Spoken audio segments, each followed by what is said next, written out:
Welcome to MeidasTouch Legal AF. If it's Saturday, it is Legal AF Live. If it's Sunday, it is also Legal AF. It's Legal AF basically every day of the week. Ben Meiselas and Michael Popok delivering and downloading you with the legal cases of the week, the key legal issues of the week, the key legal issues of our time, in digestible ways that you can all understand.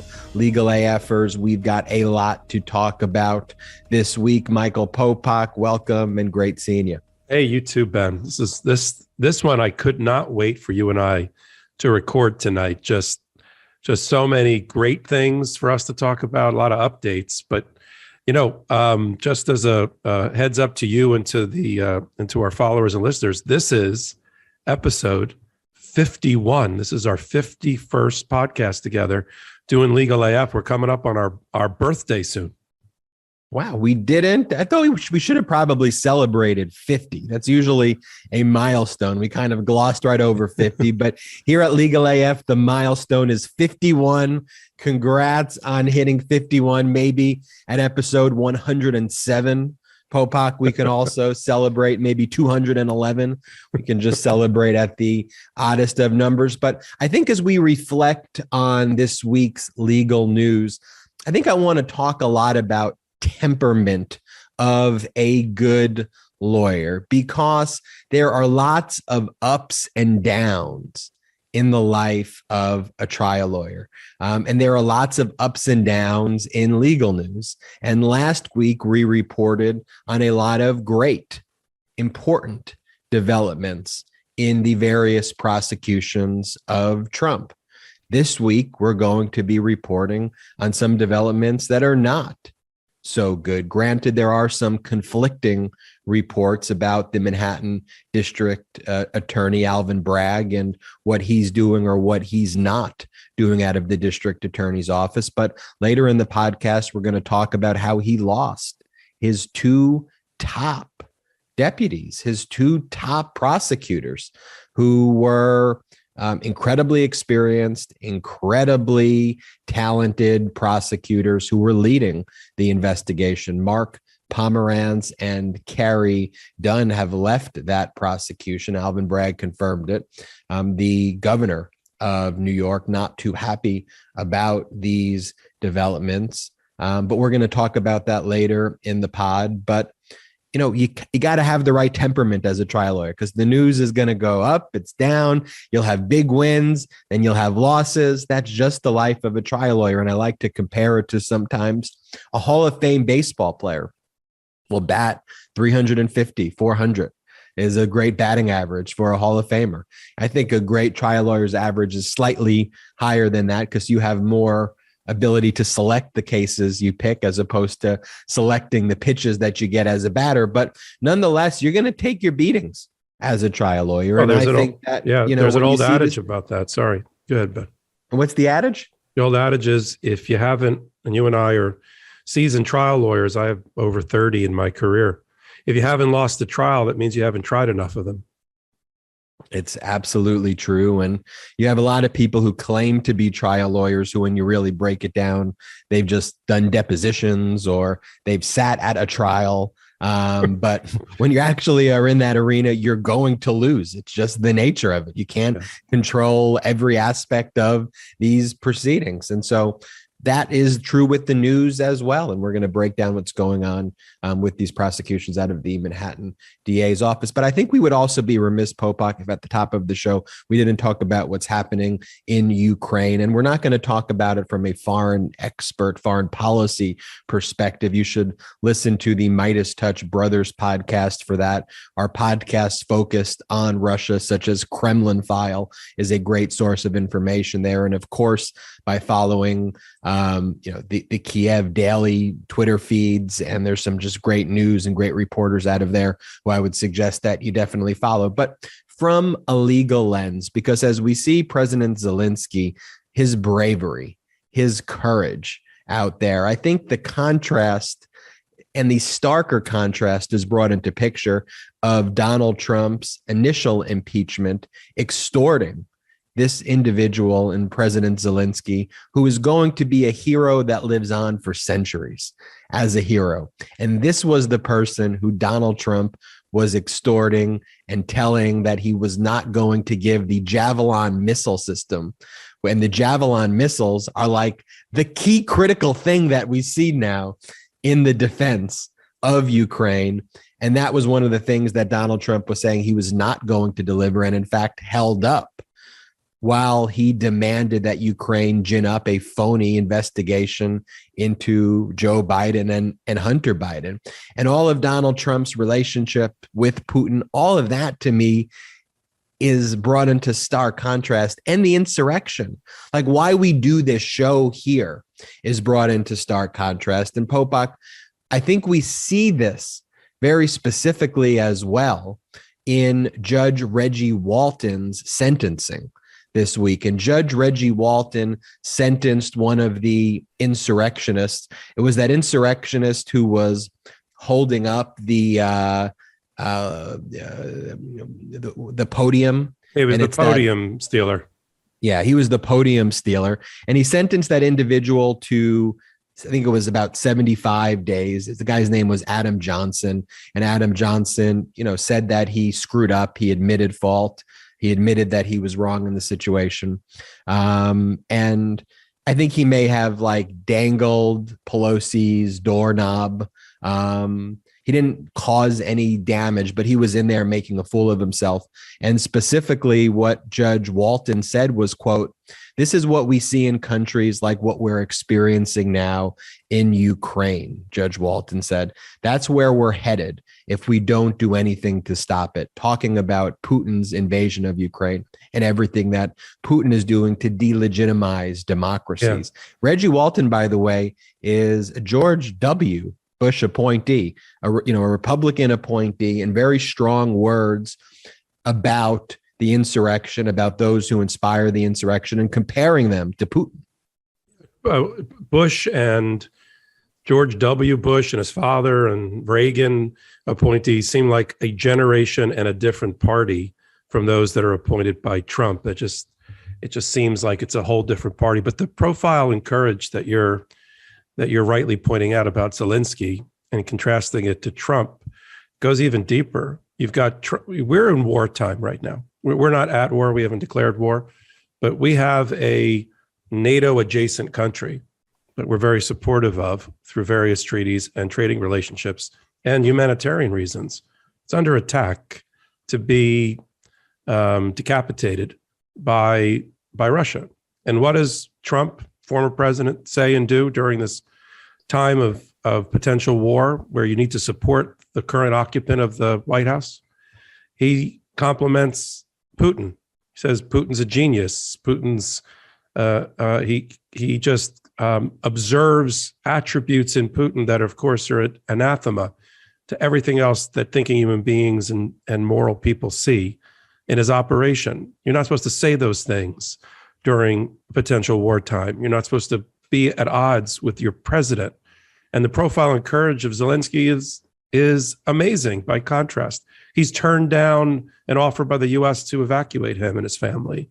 He is going to be at the radio and at social media until the very end. And I'm hoping when this is all over, he's prevailed. We've supported him, and we make the Ukraine a member of NATO. And then on another episode, we can talk about all sorts of things related to international treaties. And by the way, one day when you're ready, I have one of my partners is an expert in that region, former general counsel for the National Security Council for 2 administrations. And I think he'd bring some good focus. I'll offer his services to you and the brothers one day when you're ready. Oh, we should definitely have him on to discuss. And the thing too is that Putin's strategy objectively was the opposite of brilliant. I mean, the Russian troops are taking on serious losses. The initial days from the Russian perspective has been an utter failure. And the fact that you have Trump and you have these radical right extremist Republicans cheerleading Putin even to a greater degree than RT, Even Putin's own propaganda people have to use Trump and his stooges because Trump and his stooges are more clowns than even Putin's own propaganda. So they have to actually use these clowns in America to perpetuate Putin and give aid and comfort to the enemy. I mean, to give aid and comfort. This is something that my mother's generation, my father's generation, who grew up during World War II, would be aghast to see a former president critiquing a sitting president during a potential wartime. But this is the world that Trump has created. And when you have Elise Stefanik, who's the number 3 in the Republican leadership, stand up and criticize Biden and by extension, by inverse proposition, compliment Putin. I mean, it is the world that they have created that you, your brothers, and me, by extension, have to fight hard against that tide. That's not a world that's acceptable to us. It's not a world that's acceptable to progressive Democrats, and we shouldn't. When I say it's not acceptable, we shouldn't accept it. That means exactly what it sounds like. I love when when people throw that phrase around. Something's not acceptable. You've accepted it. To declare it unacceptable means you have to do something proactively to prevent it and to make sure it doesn't happen again. That's why you ask, well, why are you talking about foreign policy at the beginning of a legal podcast? Because it all relates to all of the cases that we're talking about. Because whether we use the label progressive, conservative, at the end of the day, we should all be pro-democracy, pro our judicial system, pro our Constitution. And what Trump and what these radical right extremists have tried to do is destroy our institutions and to create in the United States a system that is akin to Putin's authoritarian regime in Russia. And that system, that fake tough guy bullshit, authoritarian Kim Jong-un-ish bullshit, history has shown that is a utter failure.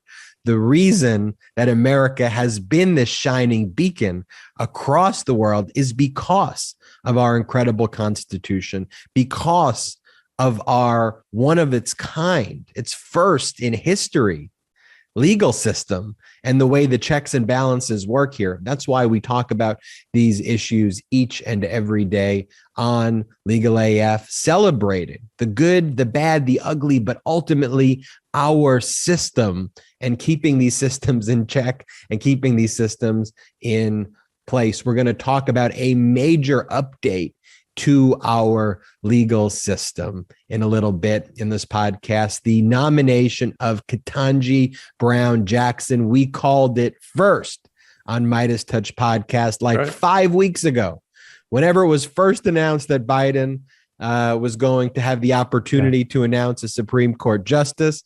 We called it. I said Ketanji Brown Jackson. You reiterated it a few times. Popok, we will talk about that nomination. Well, let's be frank. You and I originally talked about C. Michelle Childs, and we thought because of Lindsey Graham supporting it.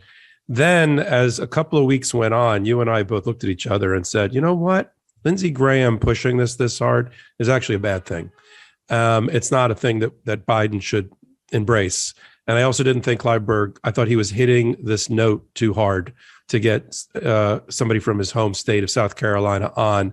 And I flipped back and you flipped back to Ketanji, which was our original. So we started with Ketanji, then we moved to Michelle Childs because we thought maybe that's we said that we path thought of least resistance could be rise. Her stock was rising. I think I was stronger than that. I thought for 1 week in between the bookends of Ketanji and Ketanji, I thought Childs, and then I flipped back and I said, no, it's going to be Ketanji Brown. And I want it to be, frankly, and we're going to talk about in this part of the segment when we hit it later this evening, why KBJ, my new favorite BJ, instead of LBJ, is perfect for this. And I love the fact she comes from Miami and she's got amazing roots. And there's a lot of firsts here, not just the first Black woman that we're going to talk about when we talk about her candidacy and why I'm very confident that she's going to be the next associate member of the Supreme Court.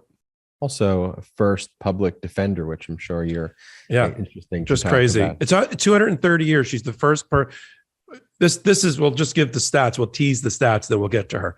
First public defender, federal public defender, any public defender in the history of the Supreme Court, meaning she was representing people that accused of crimes that could not afford their own representation. So deep inside the criminal justice system in a way that none of the sitting justices currently are. And she's only the second person on the current court who's ever been a trial judge. All the rest of them went from private practice or law school to the appeals court and skipped the day-to-day work of being a trial judge, seeing potential criminals, sentencing, civil cases.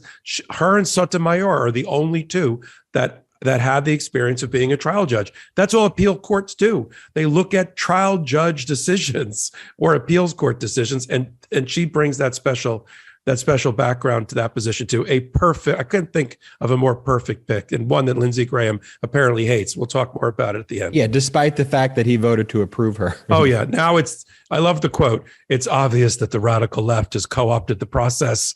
The person you voted for, right? The radical left. How about can't you just for a moment, Republicans, stand back, honor a dignified selection of someone who came from a middle-class background.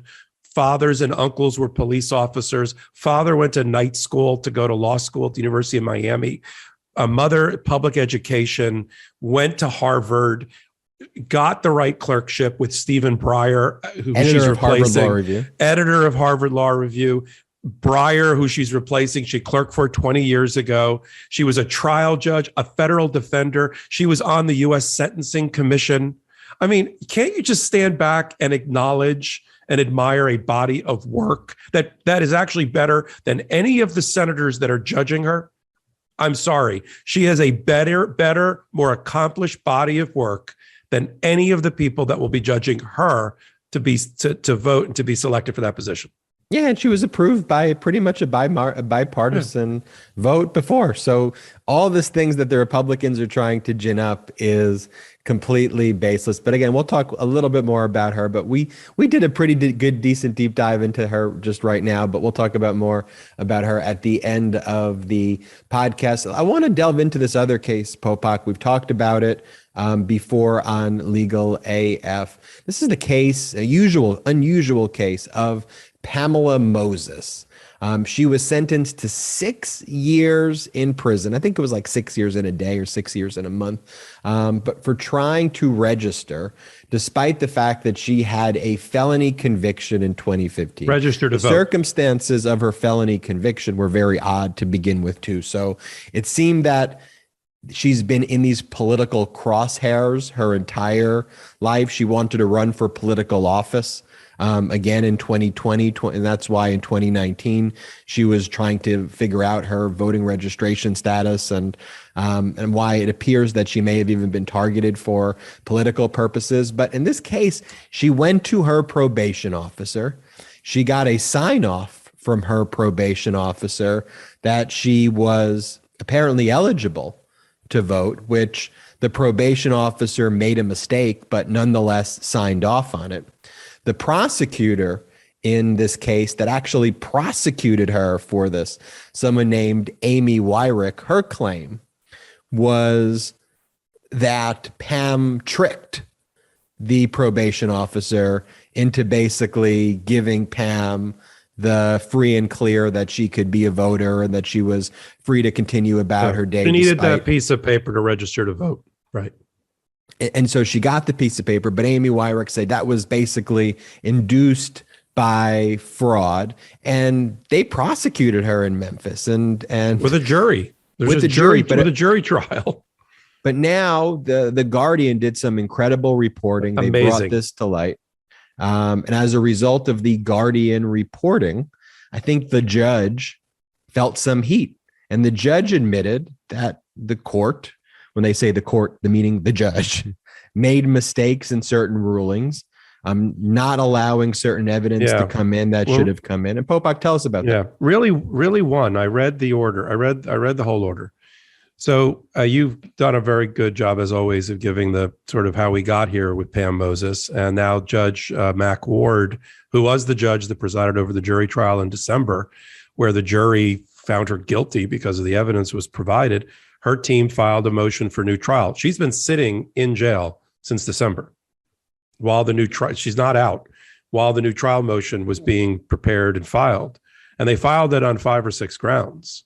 You only need one ground for the judge to find, or an appellate court to find, that you get an entire new trial. We start all over again. We etch a sketch it and go back to the drawing board. You don't have to win at all 5. She brought other arguments about, testimony that was excluded, testimony that wasn't properly credited by the jury, about whether she was guilty or innocent of this issue, or whether she had the proper criminal mental state at the time. But the thing that actually the judge found out of the 6 grounds for a new trial, he only found 1 to be valid. All you need is 1. But the one was based on the Guardian's reporting, which you and I have talked about in the past, because I do read it regularly, and many of our topics sometimes come from reporting that the Guardian does. So an out-of-country news agency based in the UK found evidence related to an email exchange concerning the person that gave her that piece of paper, the probation person that gave her that piece of paper. And that evidence was presented to the judge, and the judge found that under the concept of Brady material, Brady, that you and I have talked about in the past in criminal cases, where the prosecution is obligated to turn over exculpatory things that can help you prove your innocence, exculpatory material, without being asked. Anything that's designated Brady material has to be turned over in a timely fashion to allow the defense to put on a proper defense of their case. I mean, they have a right to that. And so the email the judge found was Brady material that should have been provided, and believes that they were prejudiced as a result of not having it in time to use it at trial, and has ordered a complete new trial. Now, I assume the prosecution, because I think you mentioned in the last podcast that we talked about it, for some reason, this prosecution or prosecutor has been like hot for Moses and like wants to, make her career on this case. I assume she's going to file some sort of appeal. My gut is she'll lose, and that there'll be a new trial for Pam Moses, who hopefully will avoid having to spend any more time in jail, because she wanted to vote after her term, as she served her time, for a prior crime. And her right to vote should have been restored and should have been allowed to vote. And at the very least, that shouldn't have been a new crime for which she had to be sentenced to jail. Popok, I think that's a good analysis. And just talking about the Brady rule that you mentioned, it's named after a case, Supreme Court case called Brady versus Maryland in 1963.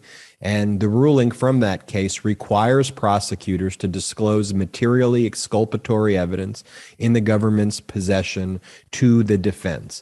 A Brady material or evidence the prosecutor is required to disclose under this rules includes any evidence favorable to the accused, evidence that goes towards negating a defendant's guilt, that would reduce a defendant's potential sentence, or evidence going to the credibility of a witness. And if the prosecutor does not disclose material exculpatory evidence under this rule and prejudice has ensued, there could be a motion for new trial that's filed. A new trial can be granted. The case can ultimately be dismissed. In some cases, even egregious Brady violations can lead to the dismissal with prejudice, where a case gets totally dismissed because of outrageous government abuse. And even if the information is not requested by the defense, under a case called Kiles versus Whitley, you have to turn it over anyway. It's the government's duty to turn that over as a constitutional right that defendants have.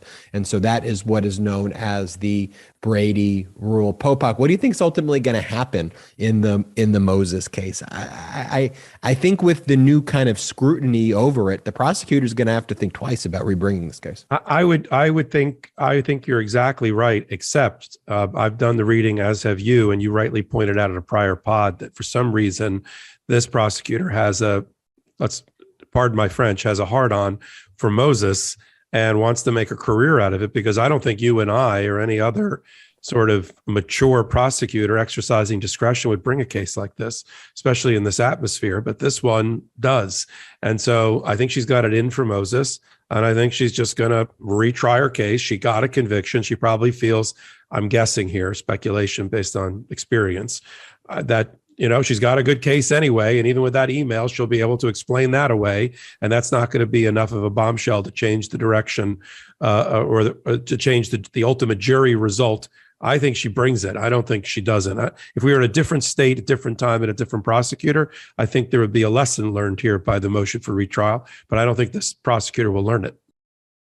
Sunlight is often the best disinfectant for corruption, and the Guardian's article bringing this up, though, has made an important impact in the trajectory. And so kudos to the Guardian for that. Yep. Talking about sunlight being the best disinfectant, I think that relates to another legal development this week in a case involving the United States women's soccer team, which reached a $24 million settlement with the United States Soccer Federation. This case took a interesting direction because originally the district court out of California, a judge by the name of Judge Klausner, who I've appeared before, who actually is a very well-respected judge in California. Part of the case was dismissed by Judge Klausner originally about a year and a half ago or 2 years ago, and oral arguments were supposed to begin on March 7th before the Ninth Circuit, which is the Circuit Court of Appeals when cases get filed in California. Judge Klausner allowed working conditions claims to proceed. These were issues relating to charter flight discrimination, accommodation discrimination, playing surfaces discrimination. Those cases were able to proceed, but the equal pay portion was thrown out. And Klausner, was a very long ruling, made a very technical ruling about the collective bargaining agreement and saying that the women's had a separate collective bargaining agreement with the United States Soccer Federation than the men's. This is what was collectively bargained for.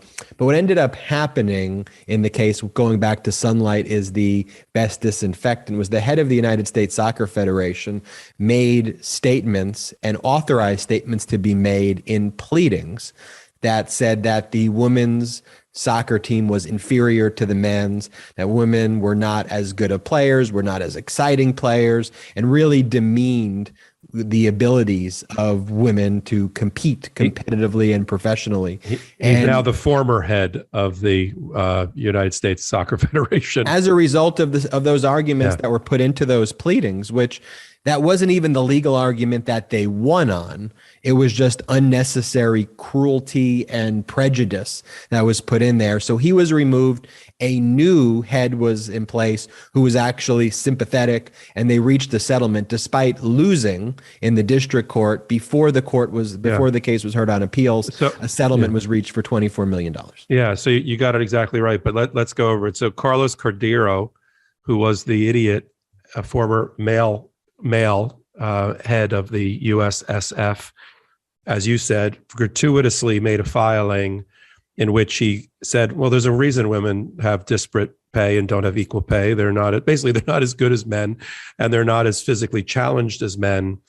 By the way, just to be clear for those that don't follow this sport, the United States women's soccer team is the most successful soccer program, male or female, in the history of the United States and globally. The United States women's soccer team has won not one, not two, but 4 World Cups. The U.S. men's soccer team has won 0 World Cups, and the last World Cup, they didn't even qualify to be in the World Cup tournament, let alone challenge for the World Cup. So we're talking about elite athletes who are more successful statistically, empirically, and by accolade than their male counterparts, yet they were being paid considerably less, being made to play in stadiums that were not up to world-class conditions as the men were. And the replacement that you alluded to is Cindy Parlow Cone, who was a former women's soccer player and is the first woman in 107 years of the USSF to ever head that organization. So I am glad that even though they lost on a technicality with what was going to be an appeal to Ninth Circuit on equal pay disparity, that is exactly the focus of the settlement, led by Cindy Parlow-Cohn on one side and the Women's Soccer League, Megan Rapinoe and the rest on the other. And they reached this, it'll be $22 million as a money pot that's going to go to the current and I guess recent current players to give them more money to equalize their pay imbalance and their bonus imbalance with the men, and then $2 million that's going to be set aside for future scholarships and things related to sort of post-career activities of these women as they move forward. A landmark settlement. You and I like to talk about these things. It's right in our wheelhouse, right in our alley when we're talking about gender discrimination, equal pay disparity, and there is no more acute example of equal pay disparity than the women's soccer team versus the men's soccer team. One is an elite, world-class winner of cups, and the other isn't. And the one that is the female team. Absolutely, and I'm glad the settlement happened. Judge Klausner analysis, unfortunately, from a strictly legal perspective, was very critical of the collective bargaining agreement that was negotiated by the union and the lawyers for the women's national team. And basically saying, you actually negotiated this. And while I'm sympathetic to your cause and your claims, in his words, you can't now retroactively deem the collective bargaining agreement you just bargained for worse than the men's, based on the fact that you entrusted your lawyers and your people to negotiate this for you. Ultimately, though, this was the right outcome. To me, just because the CBA was negotiated that way still doesn't mean that the overall federation is permitted to be discriminatory in how it treats two different groups. But this was the right outcome. And again, sunlight being a disinfectant for corruption, when these pleadings, it was very telling what the true views were of the U.S. Soccer Federation through their legal work and their legal pleadings, and how they even treated the women's team in their legal arguments, which had nothing to even do with where they won. It's not, there's nothing more egregious and ironic than mansplaining in your filings against the women's soccer team that's claiming that they have been discriminated against because of their gender. A lot of updates to discuss. We want to talk, Popok, about the federal criminal civil rights cases against the murderers of Ahmed Arbory, the police officers and co-conspirators in the murder of George Floyd, and talk through those. Before doing that, want to talk about one of our sponsors on LegalAF, ExpressVPN. So, Popok, I don't know if you know this, but sometimes you may think that if you're in incognito mode, that is actually hiding your search history and what you're looking for. It actually isn't. And there may be times, especially as lawyers, where we're conducting research, whether it's for clients or whether we're actually engaged in kind of top secret, highly, highly confidential matters, in our lines of work, that you don't necessarily want a search history being accessible and being made available, in very basic and easy ways. And it doesn't matter who your internet service provider is. ISPs in the US can legally sell your information to ad companies. And I don't want my info being sold to ad companies, Popok. That's like a big no for me. So ExpressVPN is an app that reroutes your internet connection through their secure servers so your ISP can't see the sites you visit. ExpressVPN also keeps all of your information secure by encrypting 100% of your data with the most powerful encryption available. Most of the time, I don't know about you, Popok, but when I've been using ExpressVPN, I don't even realize that it's on. It runs seamlessly in the background and is so easy to use. All you have to do is tap one button and you're protected. ExpressVPN is available on all your devices, phones, computers, and even your smart TV. So there's no excuse for you not to be using it. Protect your online activity today with VPN rated #1 by Business Insider. Visit our exclusive link at ExpressVPN. You spell that ExpressVPN.com/LegalAF.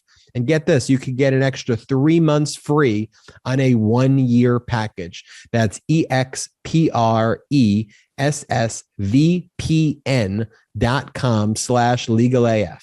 ExpressVPN.com/LegalAF. Go there and learn more, and don't let those advertisers ever see your search history ever again. And they're trying to harvest all of your data. And this is a good way to stop and prevent all those pesky advertisers from like trying to learn everything about you. I don't know about you, Popok, I don't want anything about me or on me harvested. Exactly.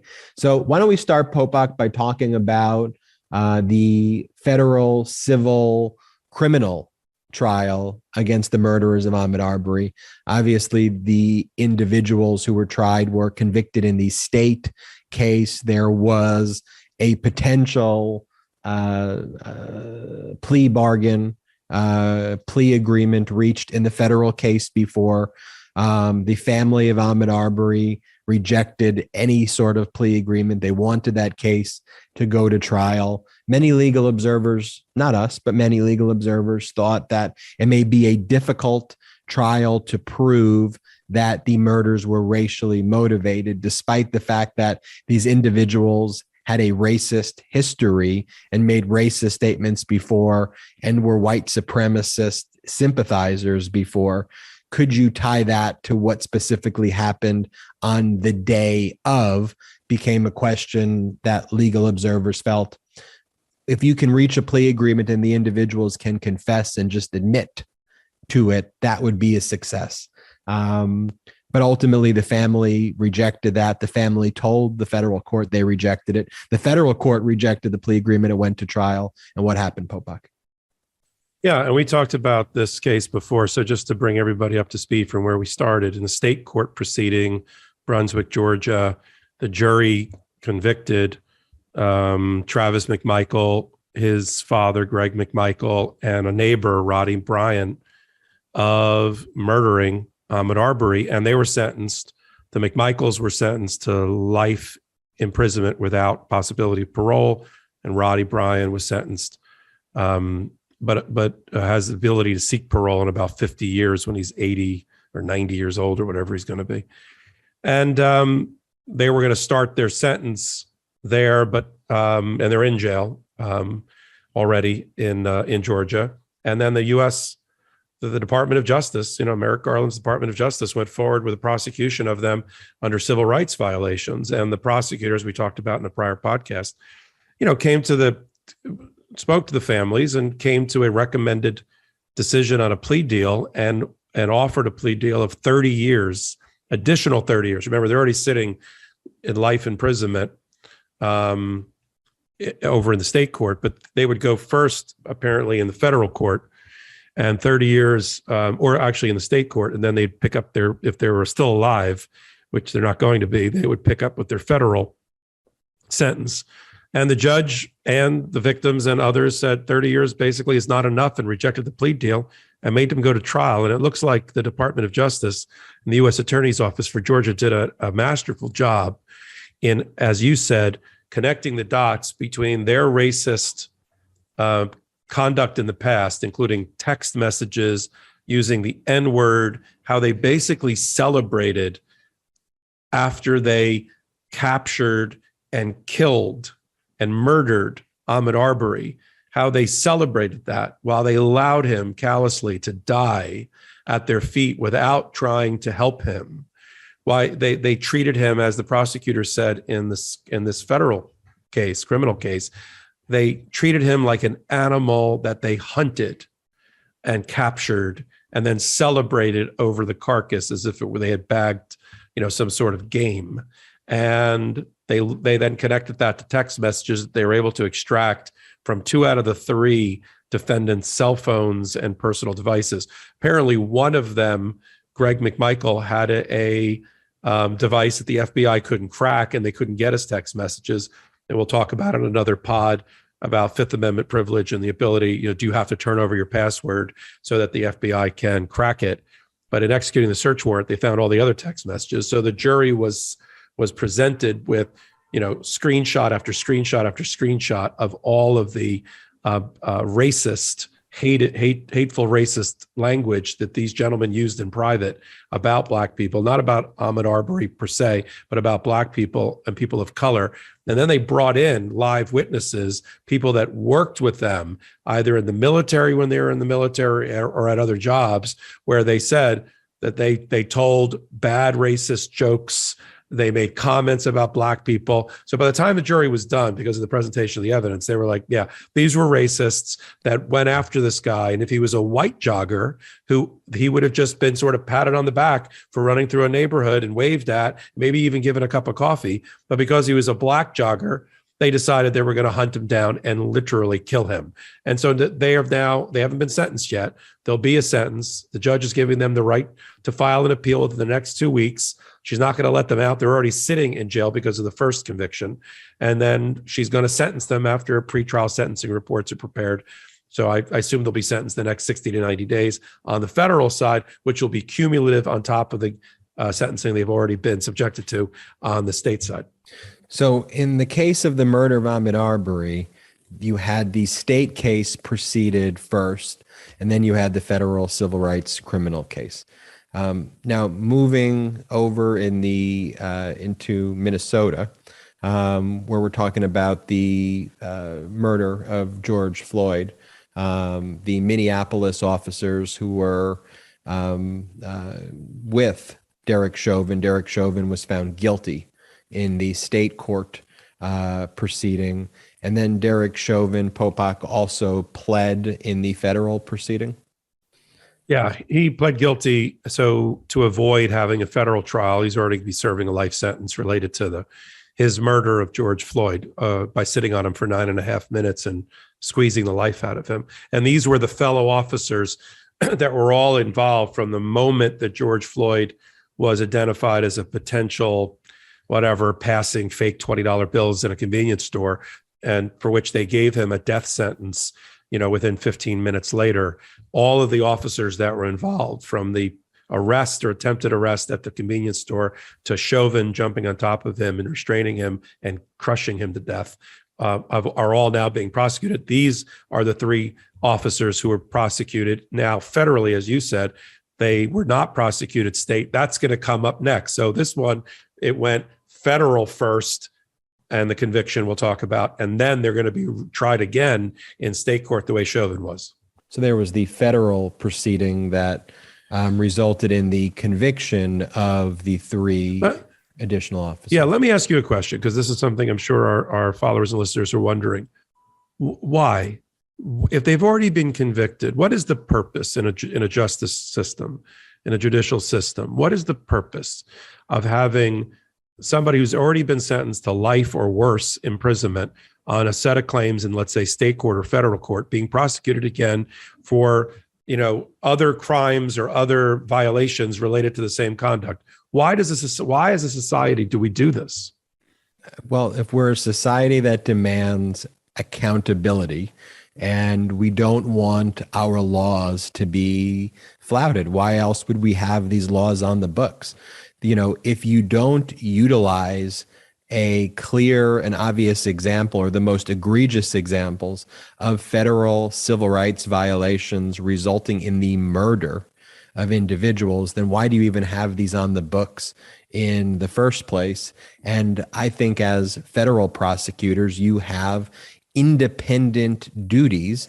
Your duties may be aligned in many ways with the agendas and duties of state prosecutors, but it's like asking, hey, why should Trump be prosecuted from 19 Georgia and times. New York and Right. the DOJ?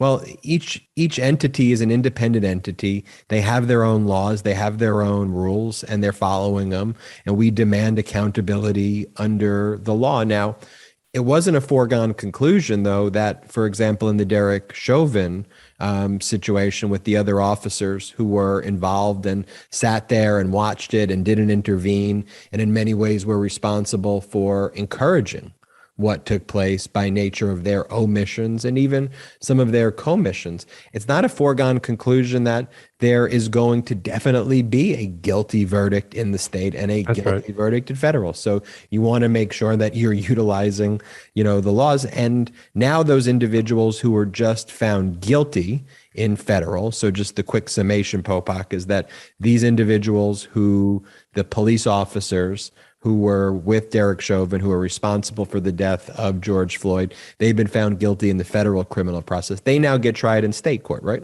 Right, exactly. And I'll tell you what, you're exactly right. And what I found was interesting here, and you and I followed deeply, and really put a microscope on the Chauvin case. I either I missed it or I forgot that the way that whole the timing of events, the dominoes that led to the death of Chauvin, started because two rookie officers, literally rookies, like their first year, which was Alex Kung, who is also black, and Tom Lane, who is white, were called to investigate a suspected person passing fake $20 bills, which was George Floyd at the convenience store. The backup that arrived was more senior officers in the form of Chauvin, who I think was a sergeant, and two Touthao, who's a Hmong American. And their arrival is what turned, what basically a stop and frisk into a murder scene at the hands of more senior officers. And I think it was a very breathtaking moment in the wrong way during the trial when Tao was cross-examined and said, why didn't you pull Chauvin in 9.5 minutes off of Floyd, gasping for air and saying he can't breathe? And his response, again demonstrating utter callousness, and I'm sure it resonated with the jury when they convicted him, was, I would think that a 13-year veteran would know what to do and I wouldn't have to intercede. That's the answer. That's the blue line answer that was given. And what we hope from this, it's a hope, is that there'll be a change in national police standard operating procedures, SOPs, so that there's better training, so that rookies and veterans never execute restraints this way to kill and murder another person at the scene of an alleged crime. That SOPs change as a result. What do you think, Ben? Are SOPs going to change nationally? I hope they do. And I hope that in small ways, we could be a part of that change. And to that end, this week, when I'm not doing LegalAF with you, Popok, in my other job as general counsel of Colin Kaepernick's Know Your Rights camp, we announced a very important program, how we want to help and try to make a difference in this area. And so we launched what's called an Autopsy Initiative, where we're giving families who have lost loved ones to police-related deaths to have a second free autopsy that will pay for 100%, will pay for the travel, the transportation, the forensic pathologist's fee, which could be expensive. Sometimes these second autopsies can cost $5,000 to $10,000, and in some cases more. But we're going to fully fund all of those initiatives. One of the issues that came up in the George Floyd, you may recall the George Floyd murder trial, the murder trial of George Floyd. There were two autopsy reports, one by a private medical examiner that was commissioned by Floyd's family, and another by the Hennepin County medical examiner, which ultimately reached the same conclusion, that Floyd died of homicide. but the medical examiner from the county coroner highlighted fentanyl intoxication as a factor relating to Floyd's death. On cross-examination, the medical examiner was just completely ripped apart because that had nothing to do with the underlying cause of death. But you have a bias that is frequently injected into cases involving the deaths caused by police officers, in situations like George Floyd and in other situations. I personally had experienced this a lot when I litigated cases in Bakersfield and Fresno, and I would represent families in wrongful death cases against the Kern County sheriffs. In Kern County, the coroner is the sheriff. They have the same position. The sheriff is their own coroner. And so they would prepare these reports. And in one case that I, recall very vividly, the death was a pulmonary embolism that was caused by the police canine unit. They released their dog on an individual who was complying. The dog bit my client's leg, and that caused the pulmonary embolism, and they died a few days later. And the report talked about resisting arrest as a cause of death. The autopsy report talked about drug use as a cause of death, and none of those were causes of death. The cause of death was the dog bit his leg and it caused the pulmonary embolism and died. Right. Dog bit his leg in the carotid artery.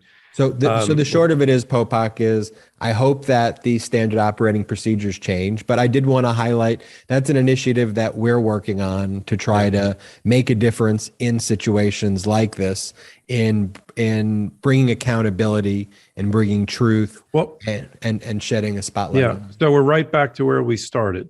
We want our listeners and followers to be energetic and muscular in their resistance to things that are going on around us that we don't like, that are not consistent with our democratic ideals.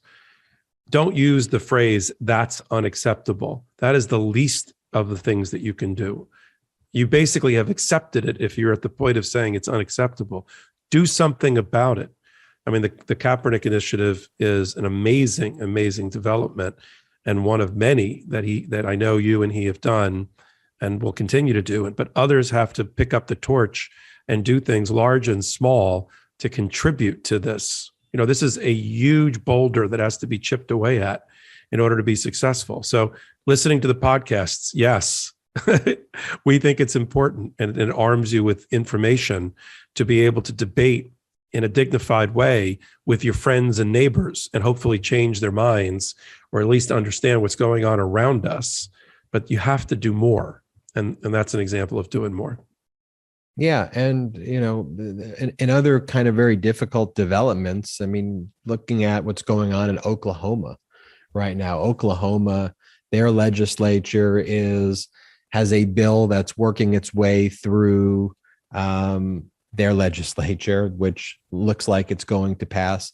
They would ban abortions after 31 days. And so we see across the country, the Mississippi law, which is the subject of the Supreme Court case, Dobbs versus Mississippi. That oral argument was heard a few months back. We expect to get a ruling by the Supreme Court whether or not the 15-week ban on abortion that Mississippi instituted is constitutional. The short answer is it's not constitutional under Roe v. Wade and its progeny, but is the Supreme Court going to uphold the 15-week ban? And many fear, and I fear, that if they were to uphold the 15-week ban, it almost seems like that's a foregone conclusion based on the questioning that is what they are going to do. Deeper fears are they going to completely overturn Roe v. Wade in general and make this up to the states to enact any legislation? So if you look, for example, even at Texas SB 8, it has an automatic provision in it. That's the bounty hunter law, which allows individuals to sue each other, for anyone who aids and abets an abortion. But even that SB 8 law has an automatic provision that if Roe v. Wade is overturned, that abortions would be banned consistent with the new law. And you see states in Florida and other radical right bastions, pretty much every radical right state now is rushing to do abortion bans that look like Mississippi. But here we have Oklahoma doing a 31-day ban, which at some point, Popok, the state's just going to totally ban it. But for all intents and purposes, a 31-day ban is a ban, and any ban is an absolute ban.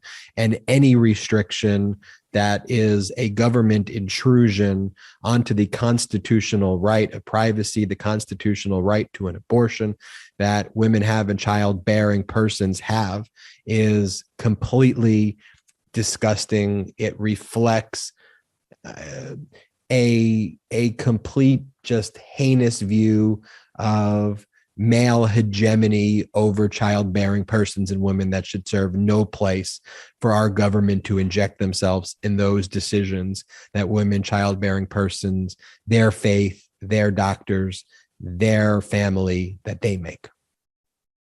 This we're watching, Ben, that was poignant and sad in the accuracy of what you just said.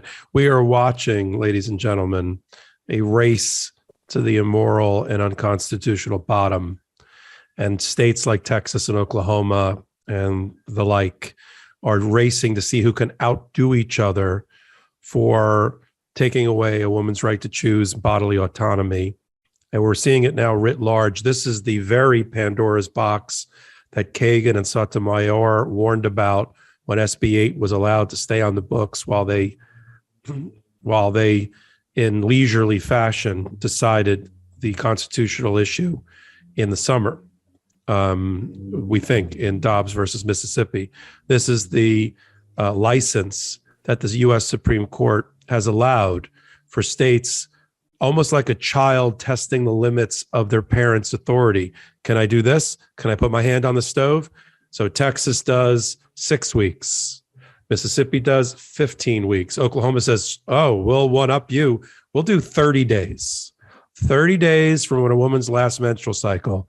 That is the only time, that's the only window of time that she can get an abortion, if she knows she's pregnant, of course.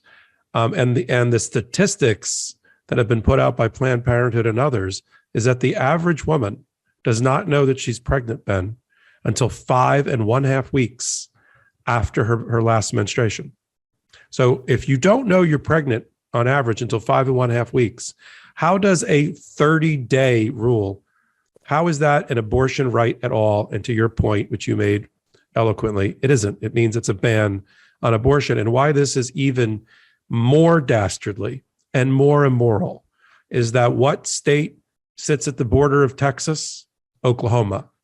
And so all of the people in Texas that have now been denied their fundamental right, constitutional right to an abortion, and have no other choice, go across the border to Oklahoma. And what does Oklahoma do? Have they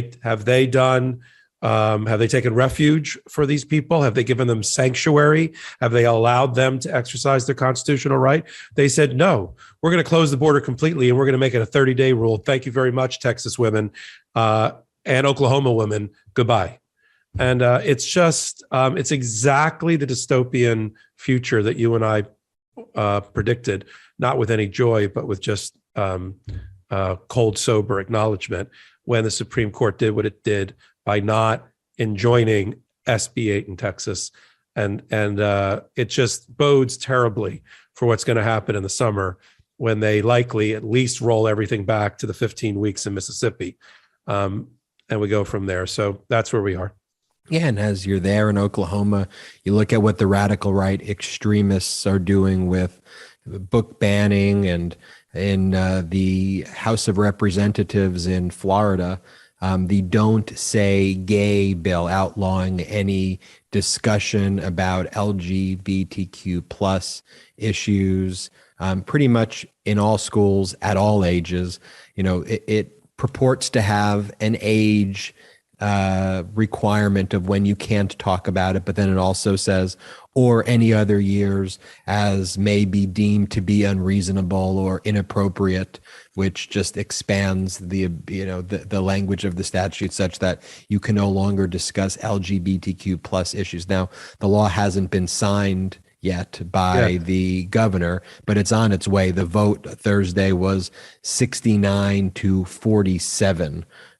Was the vote in favor of this Don't Say Gay bill. And again, going back to the top of our show, Popok, when I talked about the Russia-Ukraine crisis, you know who has Don't Say Gay bills? People like Vladimir Putin, people who are trying to portray this anachronistic view of masculinity that presents masculinity as hating and destroying any other.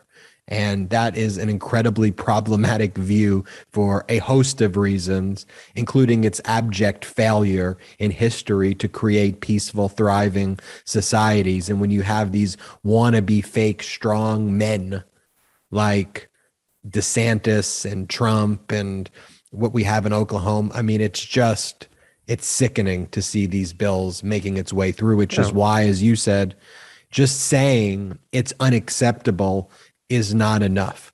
I mean, for me, when it was unacceptable, we created MeidasTouch. For you, when it was unacceptable, we started talking about these issues and delving into it and putting our time and our reputations, and everything we have on the line. And, when it comes to changing issues about the problems with autopsies, create the autopsy program. If it doesn't exist, don't say, oh, one doesn't exist. What do I do? Create it. Just create the program and be the change. And here, just saying it's unacceptable is not enough. You have to show up to school board meetings. You have to run for local offices. You have to write letters. You have to call members of Congress and call Senate. You have to take to the streets and peacefully protest these issues and let your voices be heard. Yeah. It reminds me of the line we talked about in the past. It was used by one of the judges in the Jan 6 sentencings. Benjamin Franklin, when asked, what kind of government, Mr. Franklin, do we have? And he said, we have a republic if we can keep it.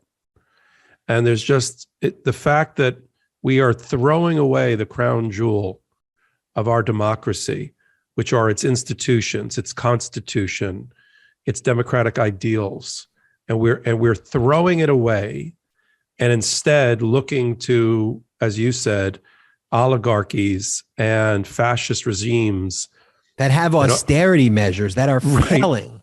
Right. And we look at them with envy. As you said at the top of the show, we're the beacon on the hill.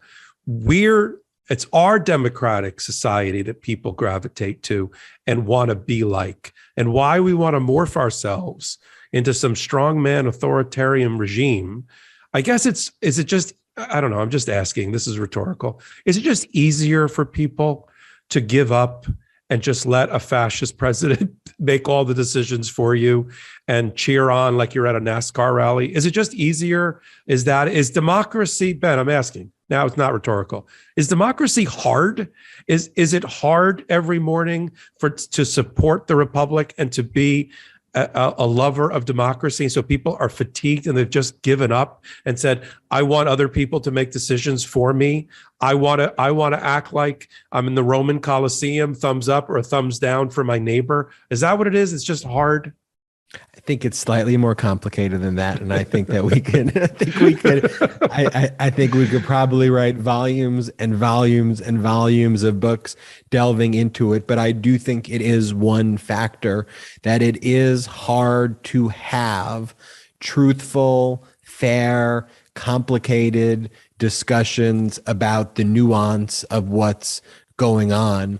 I think it is exacerbated by technology, by all the stimuli that people now encounter in a given day, including untruthful, disinfo sources. I think that paramount on the issue is ultimately tribalism, is racism, and when democracy doesn't work, for tribalism and racism, then the tribalists and racists will try to create structures that look like apartheid and that are apartheid in place of the democratic institutions.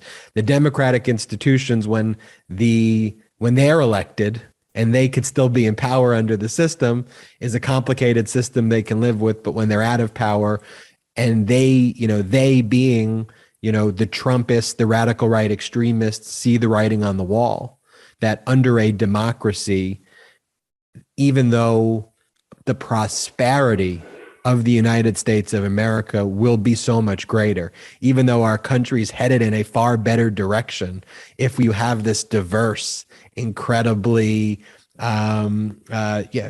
diverse United States of America, they would rather have austerity measures for 90% of the United States, similar to Russia, where an oligarchy style small minority of white Americans and their enablers have the power, even if the country is not doing well.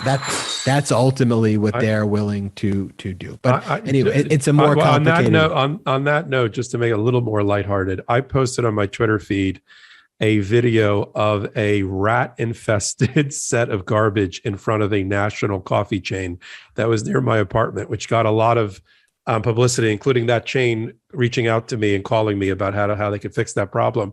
And I had a friend that I know who's over in Russia or in Belarus write a comment when I posted that to social media and said, "Oh, we don't have that problem here in our country." She lives in a dictatorship. Lukashenko, who runs Belarus, is Putin's right hand, and it's basically an extension of Russia.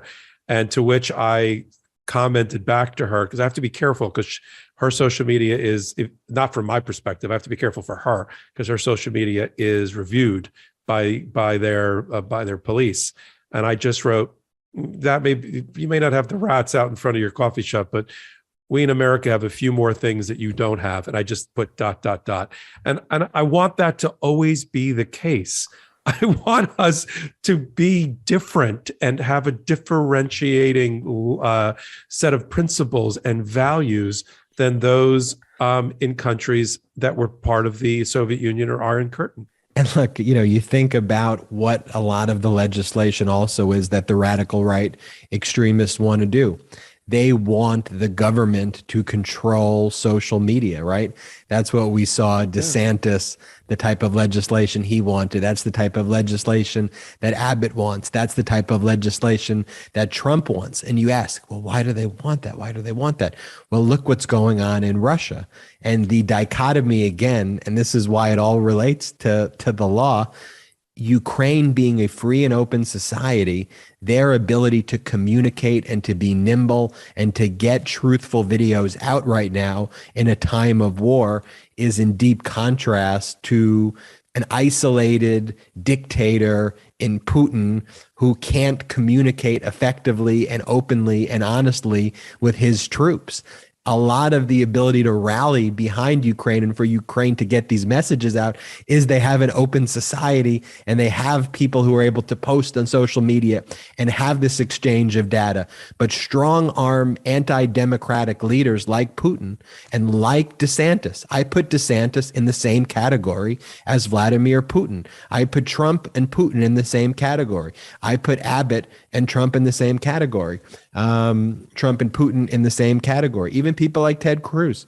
Ted Cruz, if you're going to sit there with Herschel Walker under a photograph of Donald Trump, who doesn't even look like Donald Trump, like wearing his blazer, you can't then say you're strong against Putin. If you have Trump's mural behind you in a set photograph where you're trying to promote an insurrectionist candidate, you're not anti-Putin. You are pro-Putin in that propaganda. In any event, we got a lot more to talk about. We want to talk about Alvin Bragg, and I want to talk about Ketanji Brown Jackson's nomination. But first, this podcast is brought to you by Athletic Greens. Athletic Greens is my favorite. You all know that by now.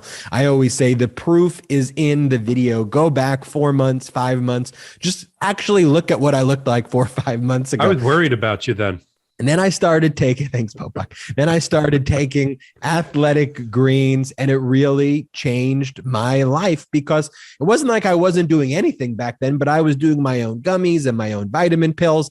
I thought it was working, but clearly it wasn't doing what it needed to do. And I started feeling tired and lethargic. But with one tasty scoop of athletic greens and their AG1, it contains 75 vitamins, minerals, and whole food sourced ingredients, including a multivitamin, multi-mineral probiotic green superfood blend and more in one convenient daily serving. This special blend of high quality bioavailable ingredients in a scoop of AG1 work together to fill the nutritional gaps in your diet, support energy and focus, aid with gut health and digestion, and support a healthy immune system, effectively replacing multiple products or pills with one healthy and delicious drink. And as research changes, so does AG1. And while most nutritional products just remain stagnant and don't evolve, Athletic Greens has already made 53 improvements over the last decade in counting, with incredible third-party testing. This is lifestyle friendly, so whether you eat keto, paleo,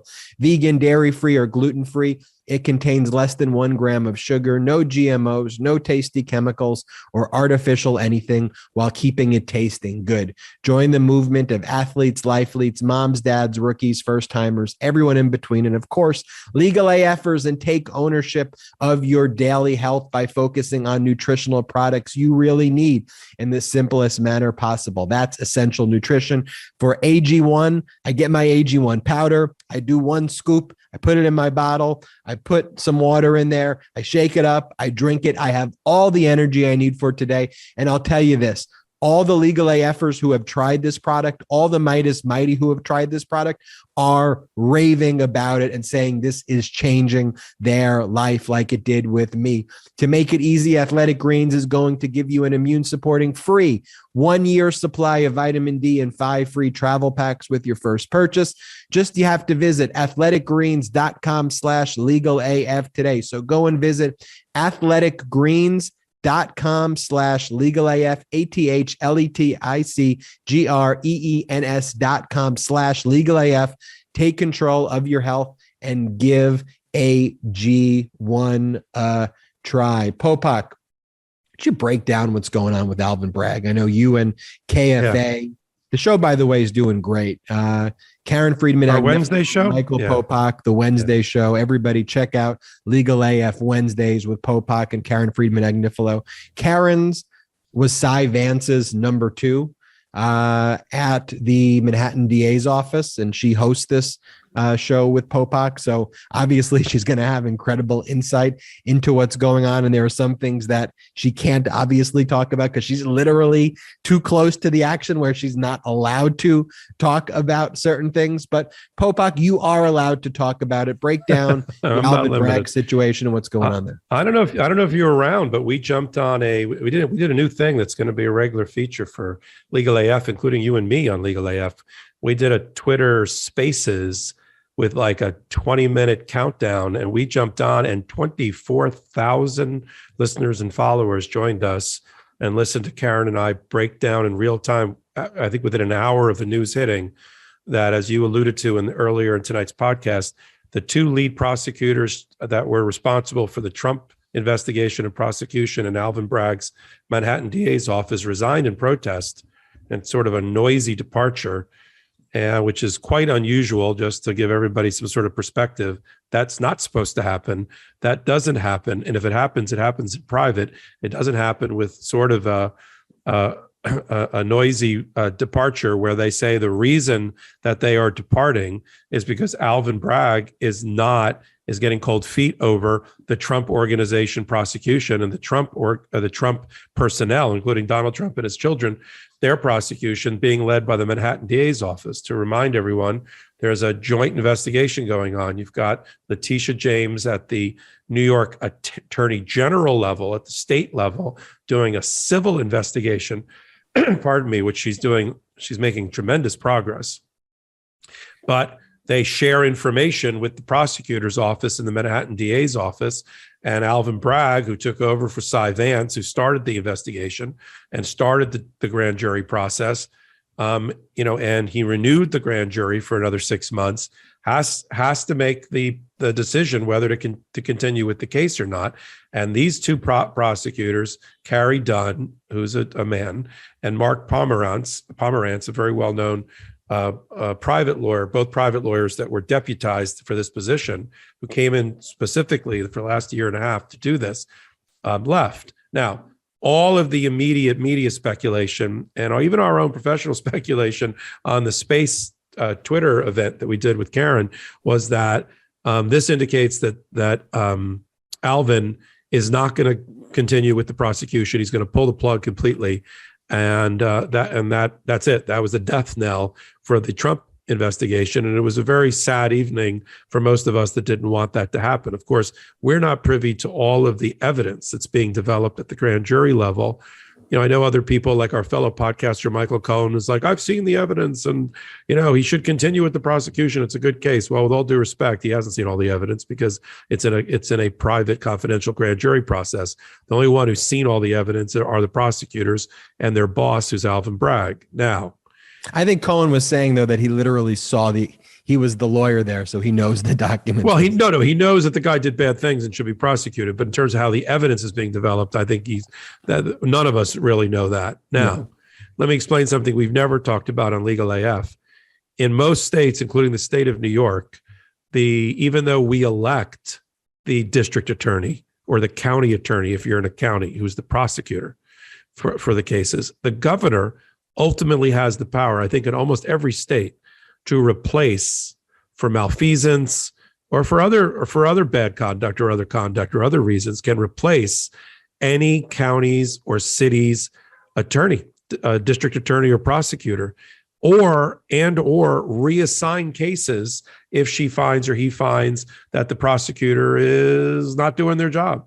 And so there is a boss, an ultimate boss, even above the dutifully elected prosecutor, and that is the governor. And the governor of New York, my state, Hochul, who was the lieutenant governor who replaced Cuomo and is running for re-election or election as for a full 4-year term, was interviewed just 2 days ago by a local paper. And she said she is having a meeting with Alvin Bragg, who's had a couple of missteps since he's been in office.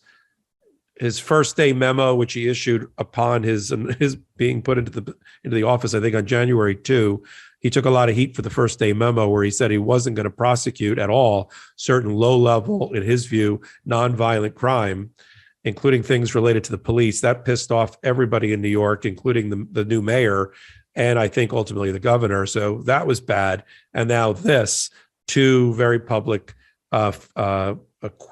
prosecutors quitting because they believe that Alvin Bragg isn't dedicated to the case of prosecuting Trump. So the governor sent out her first sort of shot across the bow. She let it be known in an interview that she's aware of the issue, that she's going to be meeting with Mr. Bragg about the issue. And when they asked her, are you aware of your powers to replace the elected prosecutor or reassign the cases, her response to the reporter was, I am well aware of my powers. I mean, that's a very your boss is asked, hey, do you know you can fire Ben and Michael? And the boss just responds, I am well aware of my powers. So Alvin Bragg apparently got the wake-up call that things were not going well for him, because it was just reported yesterday that he has not, in fact, gotten cold feet over the prosecution, and that he is reassigning the prosecution to one of his division heads within his office, and that she will inherit the entire group of 20 veteran prosecutors and investigators, and they'll continue on with the Trump case. I think this is a great example of the media and shows like ours shining that sunshine that you like to talk about on an issue. And let's be frank, Alvin Bragg getting the signal from his governor that he could be removed or replaced on this prosecution. And then the next day he announces, hey, I've got an idea. I'm going to bring in a new prosecutor. So Ben, what do you think? This is a big fuck up. I agree. This is a big fuck up, because when you if you're a managing partner of a law firm, if you're a partner at a law firm, if you are the president of an organization, if you're a coach of a football team or a coach of a baseball team, you have to know, I can keep giving more analogies. You have to know who your superstars are. Okay. If you are the coach of Lakers and LeBron James is leaving your team, that's a big problem. Okay. And Mark Pomerantz and Carrie Dunn are the LeBron James of this prosecution. And whatever division head that Alvin Bragg is going to assign this to, he had superstars. You don't lose your superstars. And not only are they your superstars, you're lucky to have these superstars who left private practice to join for this specific purpose. And so when you lost the confidence of them, to me, that's a big problem. Now, I'm sure there's a dutiful division head or person that's working there who now has to kind of catch up to speed. But Pomerantz and Carrie Dunn were doing a lot of work. Yeah. This was taking place for a long period of time.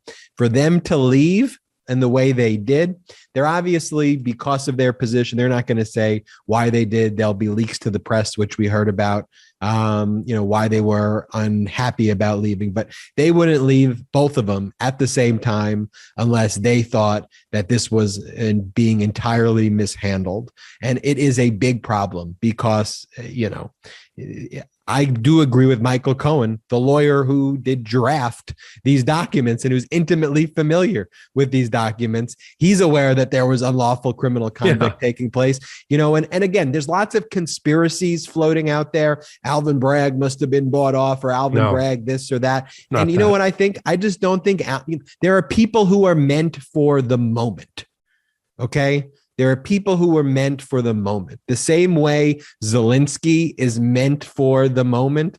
There are times in your legal career that you're meant for the moment. Ketanji Brown Jackson is meant for this moment to be a Supreme Court justice. Alvin Bragg, I hate to say it, but he's probably just not meant for this moment. This is overwhelming to him. He probably can do a lot of great work out there, but being the district attorney of Manhattan is probably not the job for him. He can't handle this job. I think that's what it comes down to. I agree with you. I've used the phrase when I was doing hiring at a very high profile, high intensity company. I would use it in hiring. I would say, look, high pressure either creates diamonds or dust, right? Bright lights, really hot, bright lights, you either shine in them or you melt under them. And I think we're watching it with Alvin, unfortunately, and he's got a tremendous reputation, but he is not, this is not ready for primetime player here. He's only been, it seems like a lifetime, but he's only been in since January, and either one of these would be career suicide. And he's done it now twice in 2 months. And he's unable. And as a lawyer, you have to defend yourself. You have to be out there and be willing, you have to be able to defend others, but at the base level, you have to go out there and instill confidence. And he's not instilling confidence. No. I mean, we'll see, and I want to give him the benefit of the doubt. And I hope 10 legal AFs from now, we go, oh, we were wrong about Alvin Bragg, because he does have an incredible reputation, but this may not be the gig for. And something that I'll cover within the limits of her abilities of being formerly in that office.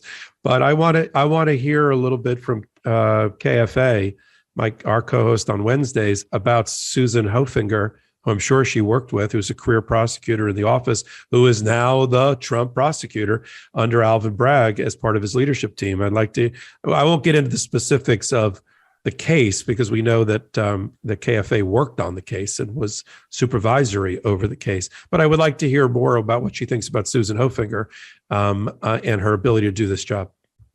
You have to do the blink twice if you think this method and see if that works. I want to talk about Ketanji Brown Jackson, nominee to the United States Supreme court. I love want to the sound hear of that. your views about Ketanji Brown Jackson, who is definitely meant for this moment. And before doing that, just want to tell you all about Calibrate. This podcast is brought to you by Calibrate. Look, it's not a surprise to you that maybe it's a surprise to you if you don't really know me well, but I go up and down in weight. And that's always been kind of my life story. Like I could be like super fit or super not fit sometimes is I guess a generous way of putting it. But I always don't like the gimmicks and the quick fixes. I need to always try to make commitments, like long-term commitments, if I really want to make my weight loss journey successful. And Calibrate's been able to do that for me. It's a year-long commitment that gives you the tools to fight your biology because traditional diets don't always work. Calibrate works, though, because they combine doctor-prescribed, FDA-approved medication paired with lifestyle changes to improve metabolic health. This is a comprehensive, fully integrated program combining classes. And get this, Popok, this is what I love about it. One-on-one video coaching, in-app tracking, and a community of members like you, plus medical care, including a video doctor visit. And Calibrate's earliest members lost an average of 14% of their body weight, exceeding the 10% average weight loss results seen in clinical trials. Your weight doesn't reflect your willpower. Get back in control with Calibrate. Get $50 off the 1-year metabolic reset. Use the promo code LegalAF. Go to joincalibrate.com. That's the website. Go to joincalibrate, joincalibrate.com. And that's $50 off when you use the code LegalAF at joincalibrate.com. Again, this is not a diet. This program is designed for you to achieve metabolic health and treat the underlying biology that contributes to weight and contributes to weight loss. And when you start your Calibrate journey, this is what I love, you're going to find a team that's with you every step of the way and be supportive of you in that weight loss journey. So again, go to joincalibrate.com and use the code LegalAF. Popok, I'm just going to say these 3 names: Ketanji Brown Jackson, first, middle, last name. Tell me about her. Love her. Tell me what you think about this selection by Biden. Love her. Love her. KBJ. I don't know if that's what she goes by, but she's going to be going by it really soon. Everybody likes those initials after Ruth Bader Ginsburg. I love everything about her. I loved her background. I love how she's already consensus building. When I was in Miami last week, as everybody knows, Popok After Dark, as the sun went down in my Miami office alleyway, I was doing the podcast from. But I did run into a lot of my friends who are part of the Cuban American Bar Association, which is a very powerful bar association in Miami, CABA. And they wrote a very poignant support letter for her because of her Miami background, because of her racial background and diversity that she would bring to the court. They got behind her. And I was proud to see that Miami as a community, which is diverse in itself, got really behind her in a way that, I don't think the others, Michelle Childs had her backers and didn't really hear much about Leandra. And then ad campaigns that are now being committed to her. I think there's some other social media progressive entities that are going to be running millions of dollars of ads in favor of her to make sure that she gets in. I like the fact that she went to public school in Miami and she comes from a humble background, parents, public servants, and police officers. Already the Fraternal Order of Police National have supported her, which their last time they did an endorsement, it was for Donald Trump. So she's already bringing together, because of her background as a federal public defender, the first public defender to ever be on the U.S. Supreme Court in 230 years, the second Black person and first Black woman, the first Black person. I know I don't, sometimes I think I don't have to say these things, but I have been with adults who don't know what's going on in the Supreme Court the way you and I do, or don't remember. Thurgood Marshall, 1967, was the first Black person to ever be on the U.S. Supreme Court, Clarence Thomas II, and now we have the first woman. I like all of the things about her. I like the fact that she is the second only of the 9 who served as a trial judge, having been appointed by Obama. And Biden elevated her to what you and I have referred to in the past as the feeder program for the U.S. Supreme Court. That's where, if you're a president, you have an ability to put somebody at the D.C. Court of Appeals for the D.C. Circuit. You stash them there for training. It's almost like a leadership or judicial academy, because if you have the ability during your tenure to elevate somebody, you're going to look there first. That's where Merrick Garland would have come out of to be a Supreme Court justice. That's where others on the bench have come from. And so he put her there, I think, to put her in line for the first choice once he made it. And so she was confirmed, as you said, not with the numbers that you and I expected from 20 and 30 years ago, where Supreme Court justices were confirmed 95-1 or 95-0, but she was confirmed with 5 or 6 Republicans who have crossed the aisle and voted in favor of her to confirm her the first time, including Lindsey Graham. Now, I want to lower the temperature of some of our Democrats with all the backbiting and cannibalism that happens within our party with, yeah, but what about Kristen Sinema and what about Joe Manchin, and they'll jump ship and no, they won't. There is not one judicial nominee, and you and I have talked about in the past how efficient Joe Biden has been to get his judicial appointments, judicial nominees confirmed in record time at every level of the trial court. Now he's moving on to the Court of Appeal, to the appellate court. Sinema and Manchin have voted for every one of Biden's nominees. So don't worry about any kind of leakage from the Democratic side. And I think, and I want to hear your opinion, Ben, I think she picks up a couple of people from the Republican side, and it will be a bipartisan, in that way, it will be bipartisan. The other thing I love about her is that she's the only person that'll be sitting on that bench that knows the nitty gritty of the criminal justice system. So much of what the Supreme Court does is, yes, of course, constitutional, but it goes to liberty and innocence and guilt and what will be a crime and not be a crime and how someone will be sentenced and racial disparity in sentencing. And she's the only one that served on the Federal Sentencing Commission, developing the federal sentencing guidelines, and the only one that's been a federal public defender. And that is a viewpoint that has been sorely lacking on that bench, and now will be solved by the addition of KBJ. But what really has to happen quickly is that she's got to get her sea legs. It's not going to be the first day. It's not going to be the first round of arguments.